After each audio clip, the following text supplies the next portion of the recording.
they came to us to teach us quite a bit about fish. Now, being in the Wisconsin, we have a lot of fish fry, we have a lot of cheese, of course, a lot of sausage, a lot of beer, those kind of things. And we didn't really know a lot, quite about fish. It certainly wasn't in our diet. I can tell you that every place that I've ever been, including Peniel Bay and St. John, every place that I've worked at, we have brought Foley fish on board. And with that said, every time I listen to Laura, I learn something different. One of the great big takeaways that I'll always have is they don't make fish, but what they do with it to get it to you faster and freshest and have the best quality is absolutely amazing. So if you would, please give her a great round of applause and warm welcome.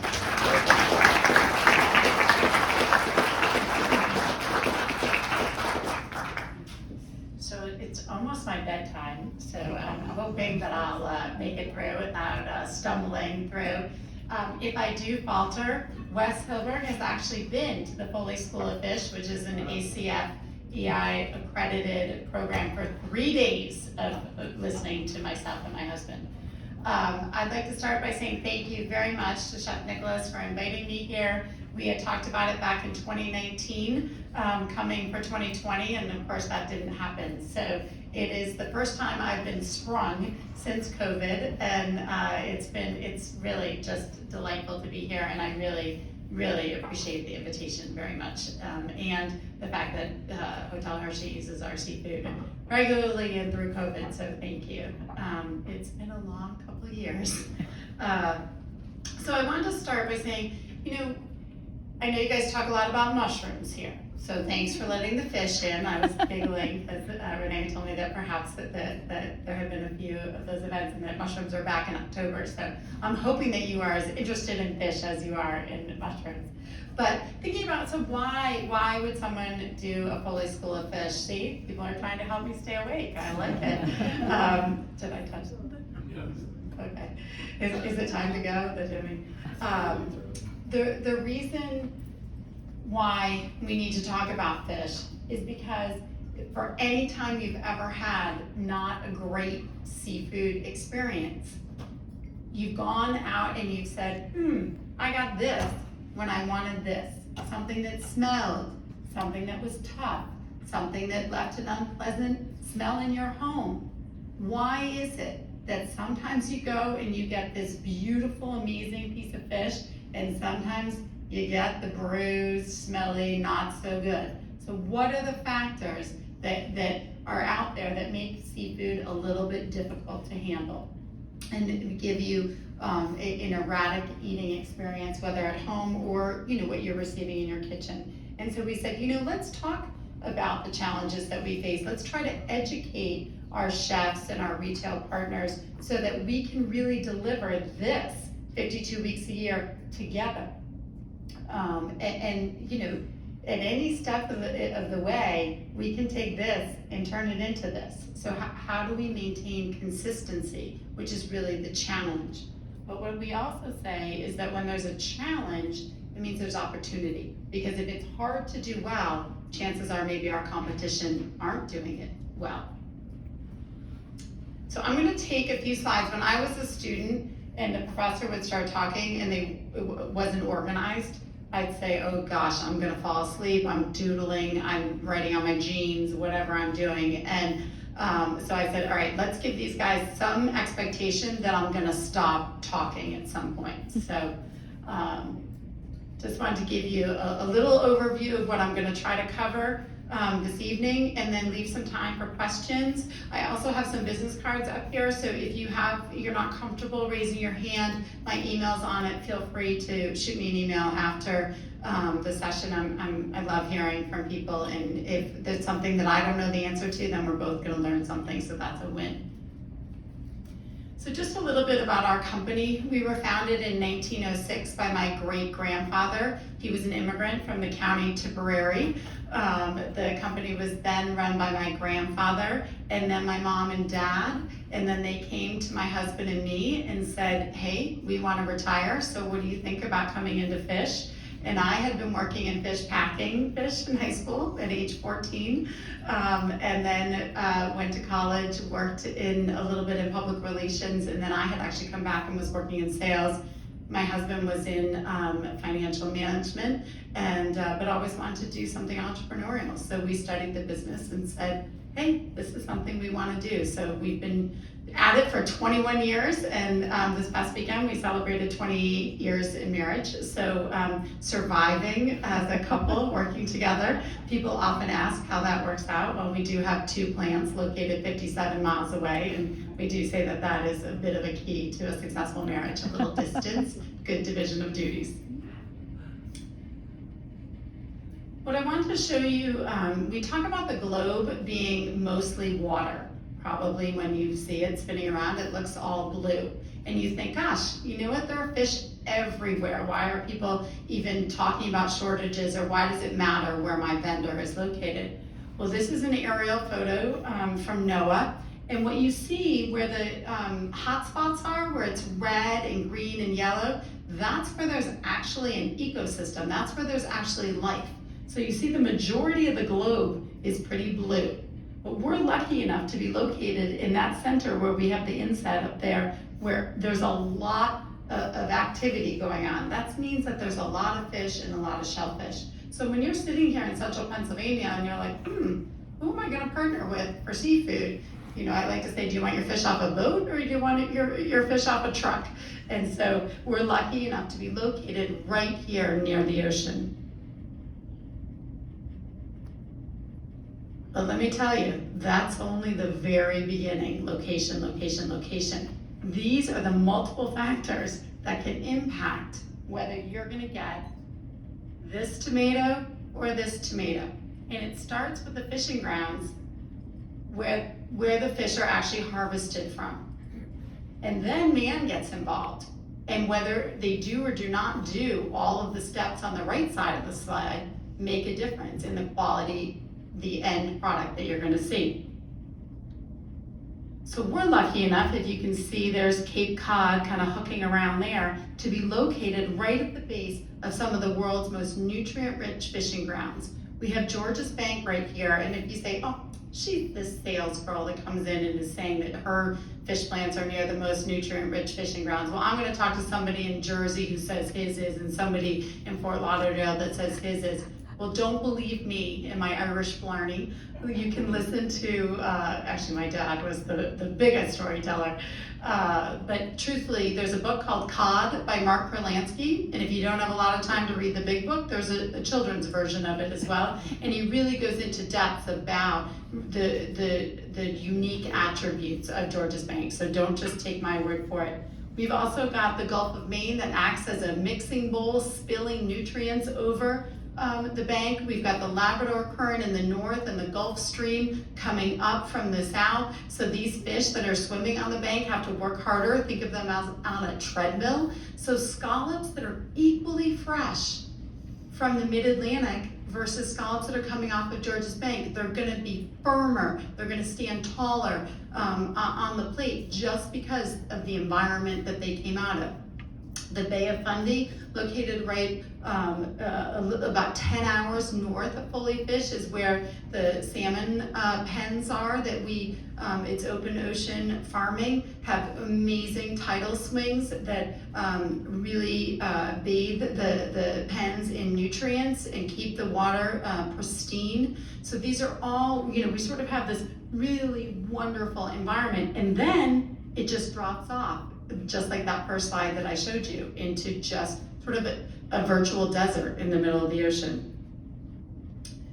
So again, I'm an English major. Don't take my word for much. This is the science behind it. So we've got all sorts of different things at play in the ecosystem that are creating a specific nutrient-rich environment, making the relative shallowness of the bank means the sunlight is going to penetrate, it's going to make more fish food. We've got the currents that we talked about that's going to make them firmer. We've got an abundance of food because of the tidal upwellings. So all sorts of things are going on that are making the fish that come out of the Northeast that much more flavorful, firmer, and also abundant. However, then man gets involved. So I did not make a mistake and put 2 slides in, you'll notice that the right side is dark or is bold now, or at least those of you who have better vision than I do. I found myself at 52 suddenly needing those things called readers. It's quite humbling. When man gets involved, we have a whole nother set of variables. So all of us can be pulling fish from these nutrient-rich, excellent fishing grounds, but it's what happens, how we pull that fish, how we handle it, how many days we're out at sea, what we do to it once it's landed. These are all going to impact the quality of the flavor of the fish that you see at your back door and that you present to your customers and clients and guests. So to begin with, it's how it's caught. So we think about the nets going through the water, and you probably don't think a lot about the different style of net, but the fishermen will put gill nets out and they just lie across a swath of the ocean, and the fish swim in it and they get stuck, and then at their gills, and they are stressing because there's out there back and forth, the lactic acid builds up and the meat begins to decay. So we don't like the gill net fish. We want to see the fish that are caught in the regular draggers and the regular nets that are coming through and the fish immediately comes on board. That's a more preferable way of catching the fish so that the actual quality of the meat stays intact. The other thing is that we've got to make sure, even though it can be January and high seas and cold, that the fish are being gutted and gilled at sea, because that's where the bacteria build up in the beginning. So we have to make sure that the fish sees a knife immediately. And then, if you can see, this is not the violent part of the show. A lot of blood and guts, but we're up above looking down, and these fish are all being eviscerated, but then they're being bled before they're being put and rinsed. So all the cut surfaces, you're knocking down all of the bacteria before then you're storing them in the hold. And how those fish are stored in the hold, that makes a difference too. Because if it's a boat that doesn't have a penning system, they're gonna be like pancakes by the time they get in, okay? So these boats are out 7 days, 9 days, the sword boat, 14 to 21 days, the swordfish trips. So we've gotta make sure that they've got a penning system in place so that they're really layering the fish, layering the ice, layering the fish. Well, guess what? That takes time, that takes labor, so not all boats are equipped like that. I went and saw a guy who owns a bunch of boats, and he was so great. He said, "Laura, come on upstairs." I was like, "Tori, we're both married. What is this about?" He actually had a whole new boat drawn that he's building, and it has not just one set of pens, but actually like corridors of pens. And he was so excited that his fish was going to be that much better taken care of, double the penning to any other boat that was being landed in New England. And I thought, God, that's who you want to partner with, someone who's that excited about pens underneath the boat, that are going to take great care of the fish, which, by the way, makes financial sense because you're going to get more money for fish that's well handled. So you want to make sure that you're taking care of the fish at sea. This is not a commercial for Foley scallops. This is actually, I want you to look at the number 11. This is another factor. So it's how many days are those fish out there? So great, everything good happened. They gutted it, they gilled it, they bled it, they washed it, they penned it, they iced it, they did everything right. But God, that fish was caught on day 1, and now it's day 12. I don't want the 12-day-old fish. And people say to me, "Hey Laura, I got a guy, he's right at the dock every day." Well, that's great, but what's he buying, right? Is he buying the 1-day-old fish, or is he buying the 12-day-old fish? Or worse, I got a guy who's on a computer. He's buying da-da, and they ship it right down to him, it's great.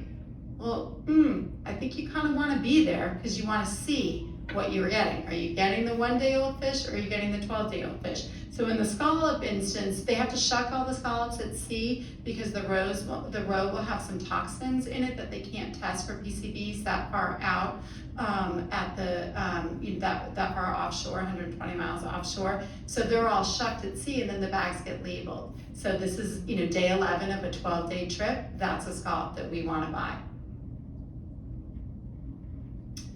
Then we seem like maybe as I went through the rolling hills today, that we're in cow country. So you say, gosh, this fish seems like a pain in the freaking neck. Why do I have to pay so much attention to all these things about how they're harvested and how it's handled and what's going on? Why? Does anyone have any thought? Not Wes. Why fish is so much more persnickety than meat? Not Chef Nicholas either.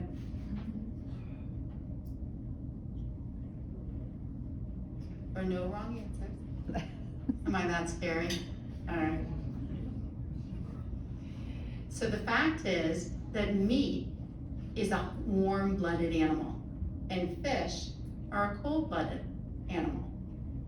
So fish have a bacteria on it, and this is, my husband's always like, you gotta say it right, Psychophyllic Bacteria. Please email peter@foleyfish.com and tell him she did okay. Psychophyllic Bacteria. So that bacteria is happy on this cold-blooded animal. Well, the rule in all of science or chemistry is that for every 10-degree change, you can knock your bacteria count down by 50%.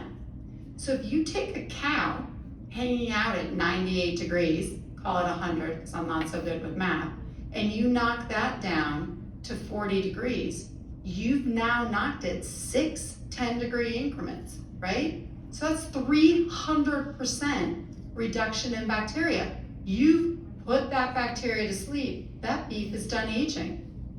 Well, that fish comes out of the water at 40 degrees. That bacteria is super happy. You knock it down to 32, it freezes at 28. You haven't even gone 10 degrees. So guess what? That bacteria is still multiplying rapidly. So that is the #1 reason why fish is so much more perishable, because we can't stop the bacteria growth quickly enough. So what do we need to do? We need to get the freshest fish, and we need to take really good care of it so that the tiny amount of shelf life that we have before the bacteria takes over, we maximize that time for you guys. And it doesn't do any good if it's sitting in a warehouse at Foley Fish or if it's sitting in your cooler. We gotta get it to you guys and get it onto the plates of your guests before that bacteria multiplies.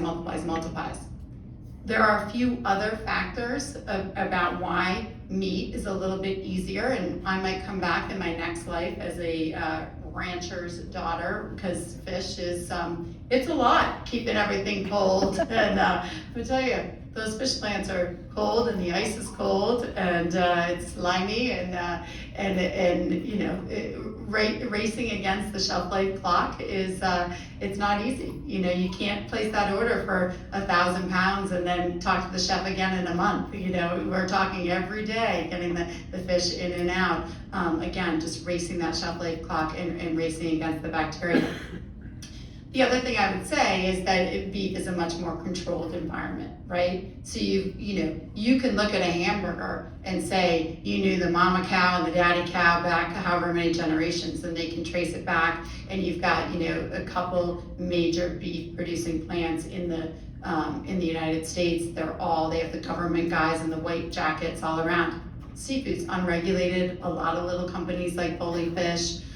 It's a much longer journey from out of harvest to port. All those variables that we talked about can go wrong, and on top of the whole bacteria situation. So that's why meat is a little bit more of a headache, if you will.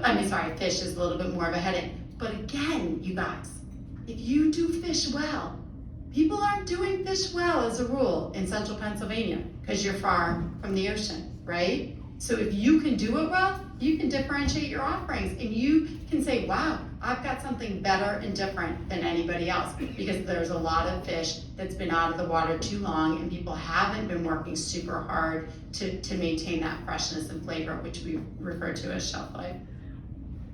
Oops. Now, what about when the seafood processor gets involved, right? We talked about what the boat guy needs to do right. We talked about why it's harder, the whole harvest journey, but what about when we get involved?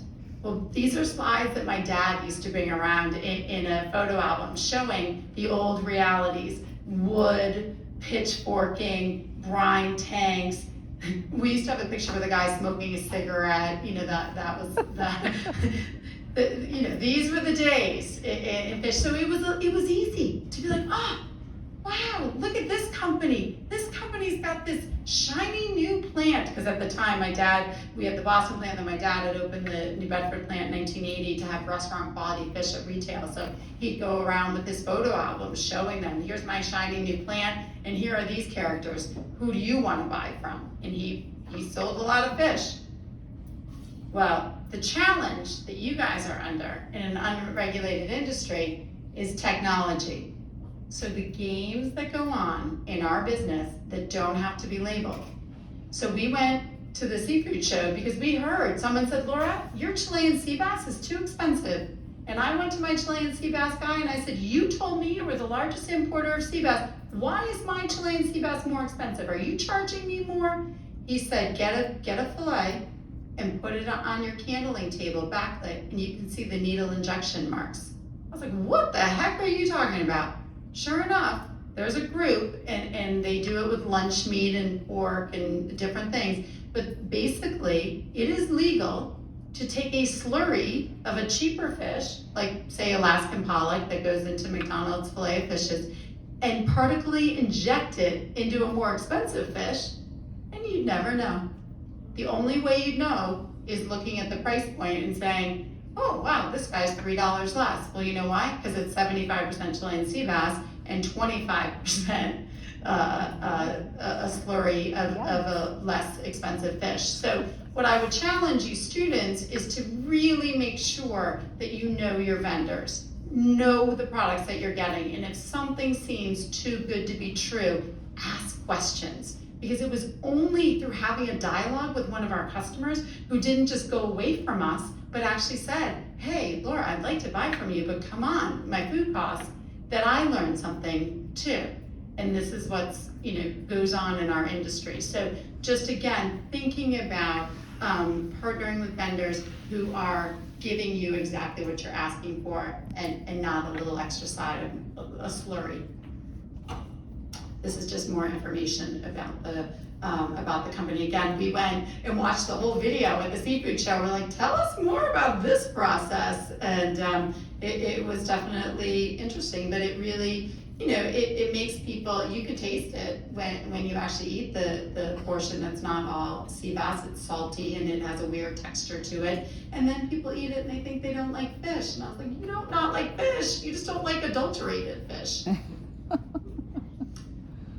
So just a little bit about our philosophy as a vendor, and again, this is educational, not a commercial for Foley Fish, but just to understand, we always say it's, how do you stay in business for 115 years? It's not because we do anything so magically, it's because we've really stuck to our core competencies and to our missions, and we haven't compromised our integrity. So we talked about at the beginning of the slides, having proximity to the ocean. So we are right there when the boats come in. We know the boat names. We know that we have the relationships, 115-year buying relationships, oftentimes with multi-generations. Like the halibut family that we work with in Nova Scotia, has worked with my grandfather, my father, and me. We do have someone literally there looking at the fish in each of the New England ports every single day. We make our own ice. We put a little salt water in it, flake ice, so it's 18-degree ice. Again, just trying to keep that fish nice and cold, keep that flavor intact. We hand cut all of our fillets because a machine can't see if there's a blood spot, if the fish is spawning. We want to make sure that we have human beings who care about what goes into the tins. You see the tins there. We're the only company in the country that ships in metal tins. Why? Why metal? Metal conducts the cold better. So if you have a plastic tin and a metal tin and you put ice in it, and Wes did this at the Foley Fish School, Chef Nicholas, I'm sure, has done it on visits, you can't keep that metal one in your hand too long, it gets cold, right? So when we ship the fish in the metal and bury it in the special 18-degree flake ice, it keeps that fish cold. And by keeping it cold, we keep that bacteria from multiplying too quickly. We don't want to advance the shelf life clock, the spoilage clock. We want to keep that flavor and freshness intact. So that's why we use the tins. And let me tell you, we had to go to China to get the tins because the company in Connecticut went out of business. So it is the only thing in our plant that comes from China.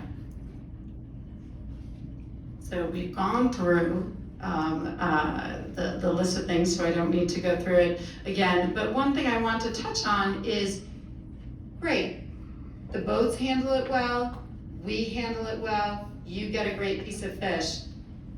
But what about the environment? What about the sustainability? Are we gonna have fish for the next generation? You know, people say, wow, you've been pillaging the oceans for 115 years, girl. Sit down, what are you doing to talk about it? Well, we're super involved in sustainability for just that reason. We wanna help point you guys in the direction to sustainable species. I brought here today some Acadian redfish and black sea bass and haddock and pollock and bluefish, abundant, well-managed species. And you know, in COVID, when you couldn't get the pasteurized crab meat from Indonesia or the tilapia from Ecuador, guess what?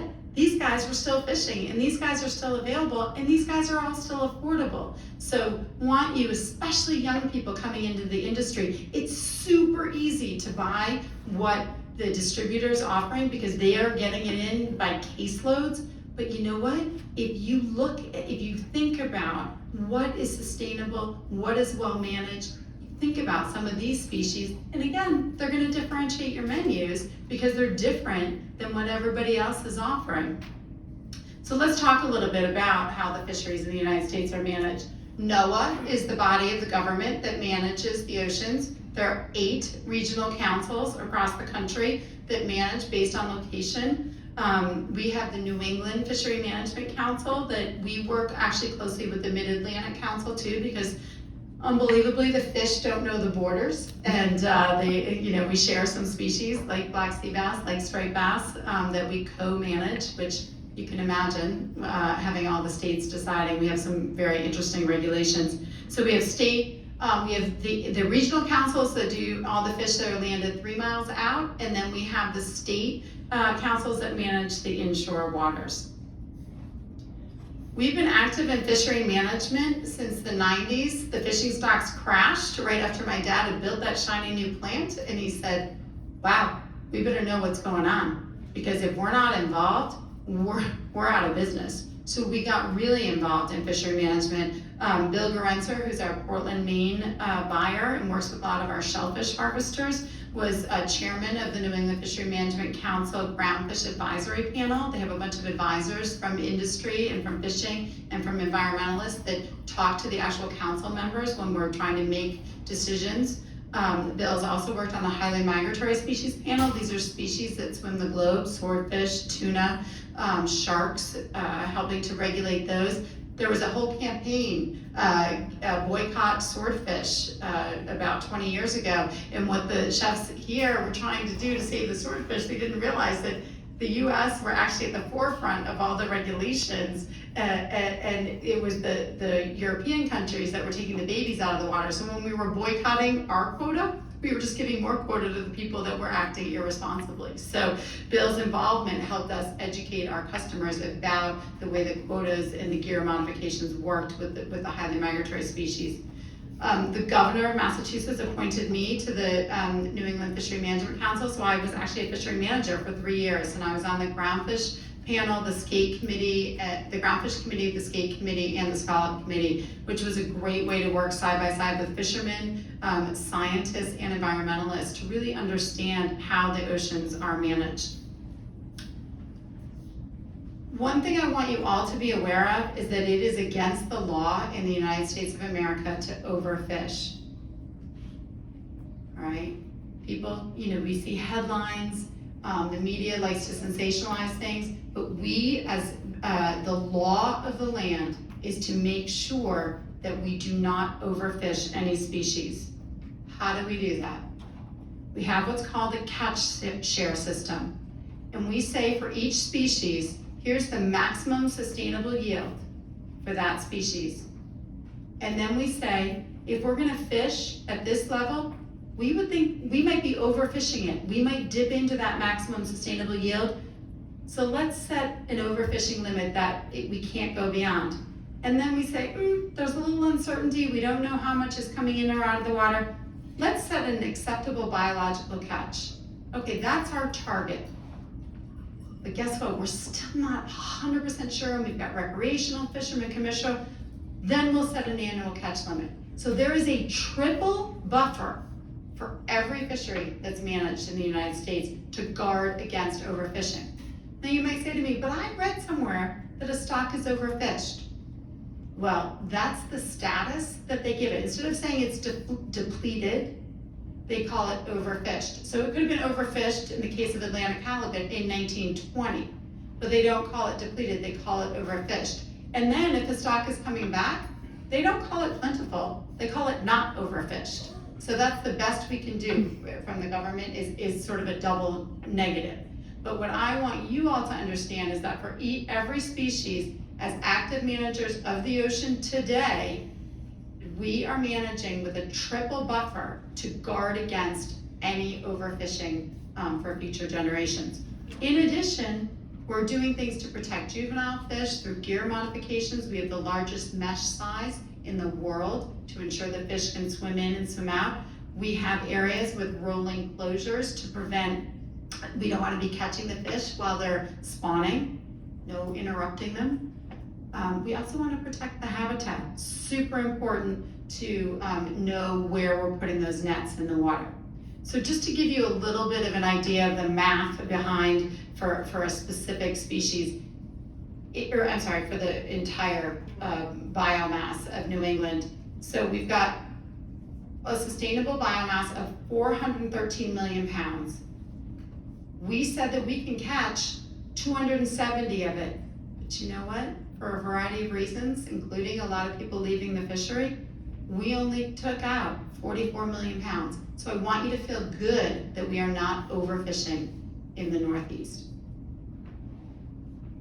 I also want you to feel good that we know about where we're putting nets and how we're fishing. So this is a video survey that went on for 10 years, looking at the area where the nets are, where the boats are fishing, where the nets are being set. And over 10 years, they had 114 cruises, 24 different vessels.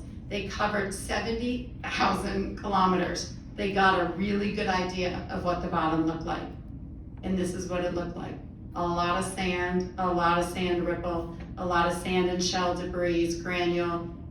Where they want to stay away from is cobble and boulder, and that's what they marked. So then when we went and we spent 11 years on the habitat amendment to decide where the boats could and couldn't go, we're gonna say, hey guys, that is sensitive habitat where the cobble and the boulder is, corals are, that's where you're not allowed to have the nets.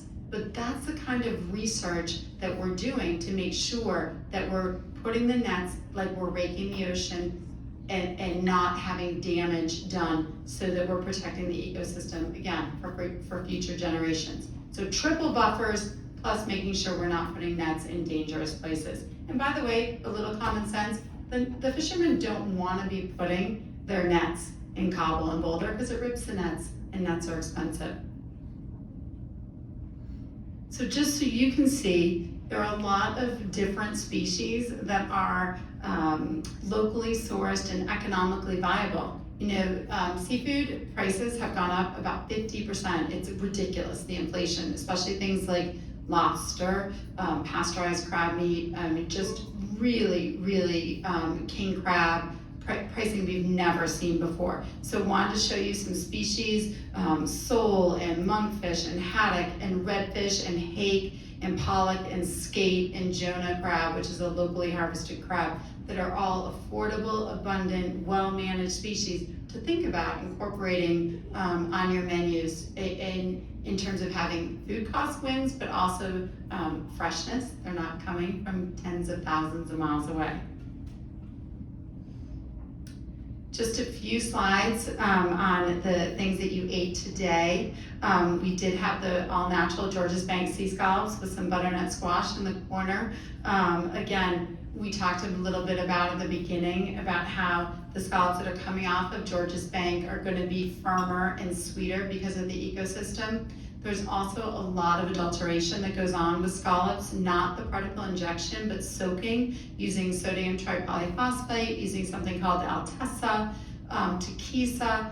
What they do is they preserve the scallops, but it also adds false water weight. So, it's a $30 a pound scallop when you're buying an 8-pound gallon and a pound of it's actually added water. That's a win for the scallop processors.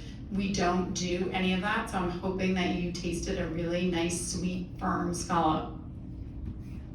The Barnstable, you guys had Barnstable oysters as well as Beausoleil oysters, and I gotta say the remoulade, would you call it, with the different flavors were phenomenal. I had never had either of those combinations, and they were delicious.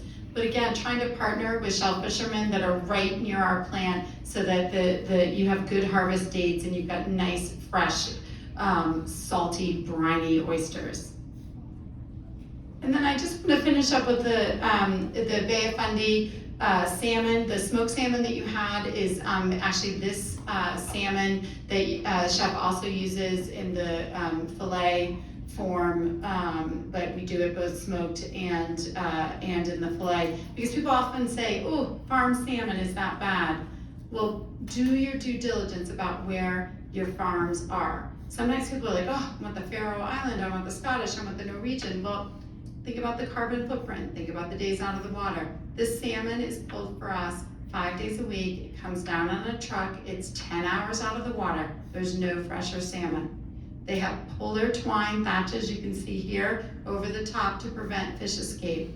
There's a little bit of herring in the feed, so it's got a higher fat content, but not too much. They've actually worked to lower it because they don't want to be taking too many herring out of the water, protecting the forage fish.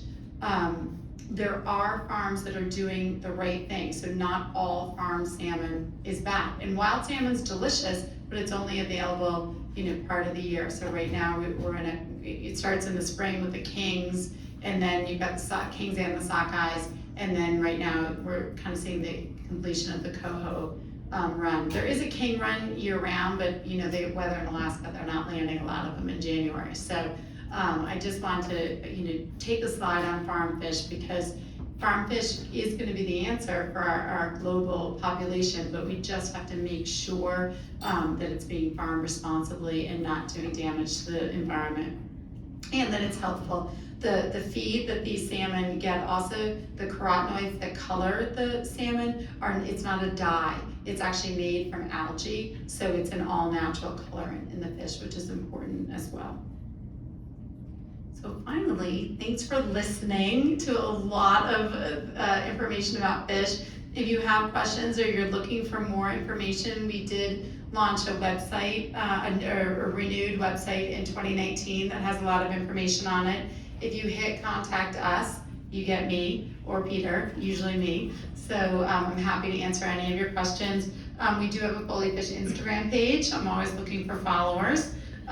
We have a gentleman who was hired, unbeknownst to me, is a TikTok phenom named James Sibley. And if you follow James, he does all sorts of cutting demos, and well, he's not doing them, he's filming them in our plant. So for those of you of the TikTok world, you might check it out, because people not my age think he's pretty spectacular what he puts up there. So as I say to the chef, my kids look at me, okay, boomer. but I tried. I tried to have the middle part. I didn't have the skinny jeans. I tried to fool you all that I'm not as old as I am, but I am. So take my word for it that James is your guy to follow on TikTok, not me. But the rest of you, check out Instagram and the website. I threw a lot of information. I spoke quickly. Do you have questions?